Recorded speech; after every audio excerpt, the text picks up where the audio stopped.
Look, there's a shooting star. Make a wish. I wish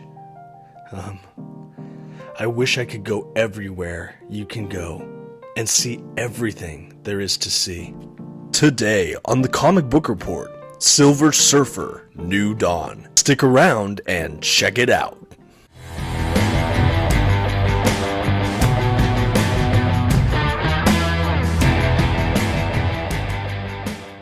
Greetings from the spaceways, everyone. My name is Dominic, and you're tuning in to the Comic Book Report, where we review comic books and graphic novels so you can get an idea of what to read. And today, I'm taking a look at the first volume from Marvel Now's Silver Surfer. I'm a newer fan of our favorite Sentinel of the Spaceways, but even I know that this is kind of a polarizing run. And frankly, I can't wait to go ahead and review it for you today.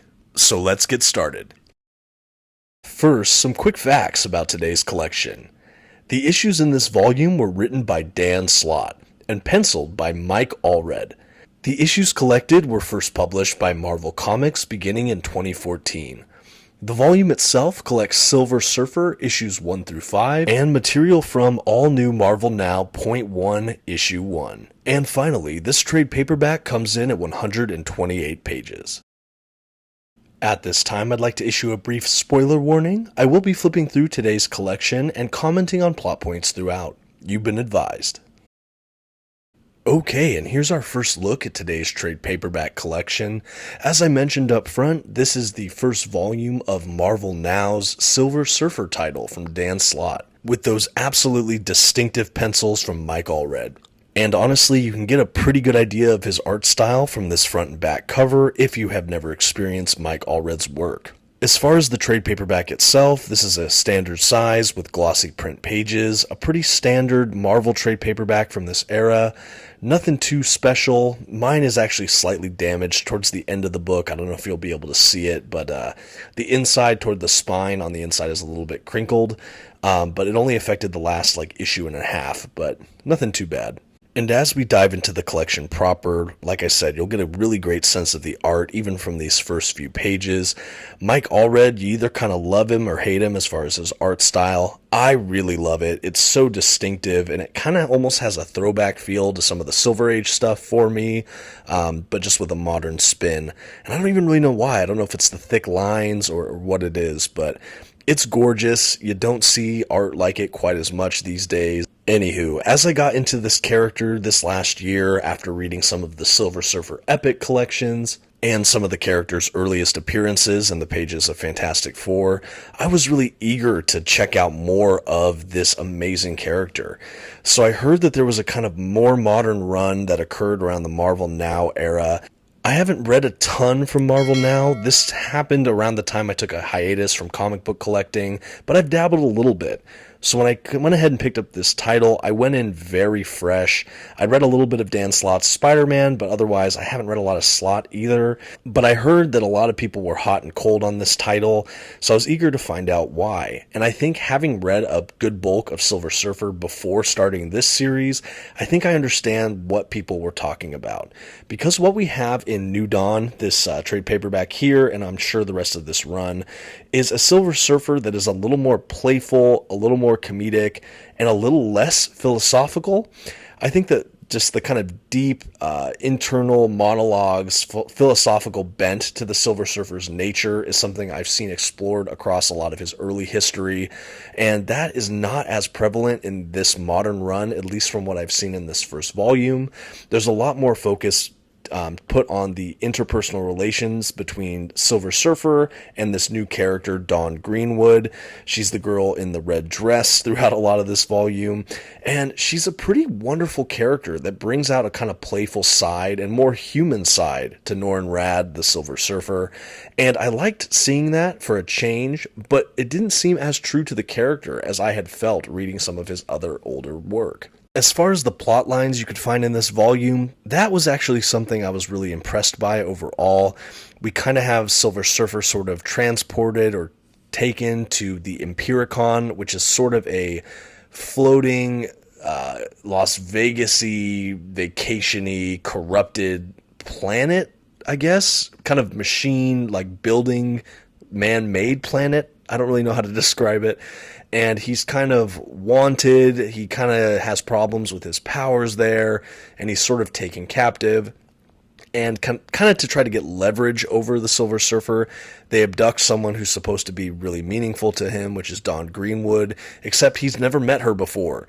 So she gets pulled into this alien space, and she's just from a small town by the bay, and never really leaves home, never has had adventures really in her life, contrary to her twin sister, which is all about leaving home and having adventures.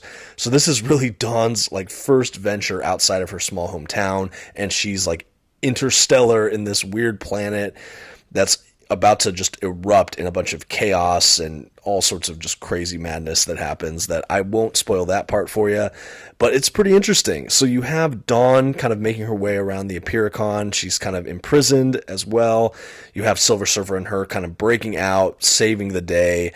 And then he's charged with kind of being her champion and making sure she gets home to Earth okay. And that's largely the first story arc in this book. The second occurs when they get back to her small town. You find out there's some kind of nightmare creature who's enslaved the world in their nightmares or something. And the Hulk and Doctor Strange show up, the Silver Surfer's old Defenders pals, and they try to stop this nightmare creature, save the world, and Dawn Greenwood is again absolutely essential. By the end of this volume, you actually have Dawn going with the Silver Surfer to travel the spaceways. And overall, it's a really fun setup for the rest of the series.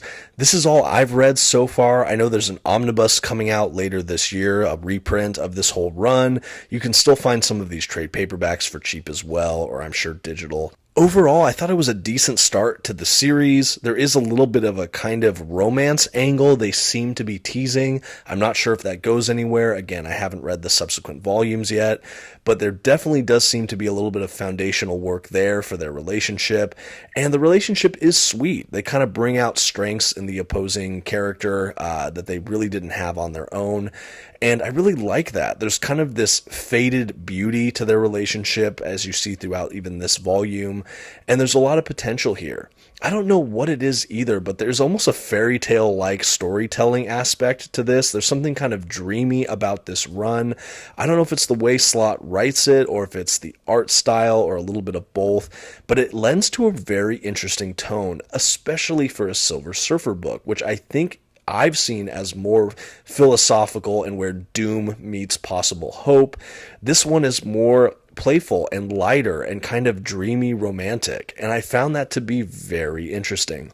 Overall, certainly a refreshing new spin on this beloved character, coupled with some gorgeous artwork and some fun new characters. That's Silver Surfer New Dawn. Let's give it a grade.